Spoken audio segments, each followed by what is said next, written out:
Telangana CM Revanth Reddy తనదైన దూకుడుతో ముందుకు సాగుతున్నారు. అసెంబ్లీ ఎన్నికల ముందు ఇచ్చిన హామీల్ని అమలు చేసే దిశగా అడుగులు వేస్తున్నారు. అలాగే గతంలో తాము విమర్శించిన పలు పథకాలపై కీలక నిర్ణయం తీసుకుంటున్నారు. ఇందులో భాగంగా ధరణి పోర్టల్పై తాజాగా నిర్ణయం తీసుకున్నారు. రైతులు ఎదుర్కొంటున్న భూ సంబంధిత సమస్యలను పరిష్కరించడానికి గత ప్రభుత్వం ధరణి పోర్టల్ని అమల్లోకి తీసుకువచ్చింది. దీనిపై సుదీర్ఘ కాలంగా వివాదం నడుస్తూ వస్తుంది.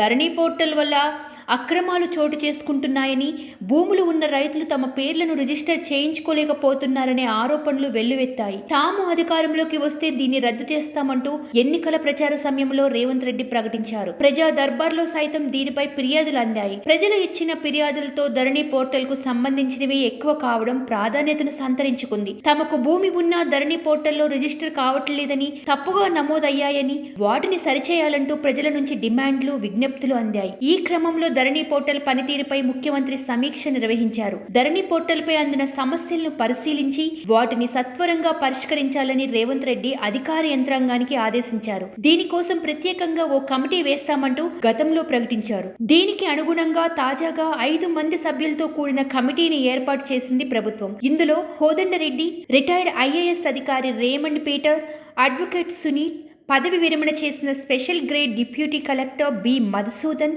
Chief commissioner of land administration సభ్యులు CCLLA కన్వీనర్ గా వ్యవహరిస్తున్నారు. ఈ మేరకు రెవెన్యూ శాఖ ముఖ్య కార్యదర్శి నవీన్ మిట్టల్ ఉత్తర్వులు జారీ చేశారు. ధరణి పోర్టల్లో ఎలాంటి లోపాలున్నాయి, వాటిని ఎలా సరిచేయవచ్చు, దాని రూపురేఖలను ఎలా మార్చేయవచ్చు వంటి అంశాలపై ఈ కమిటీ దృష్టి పెడుతుంది.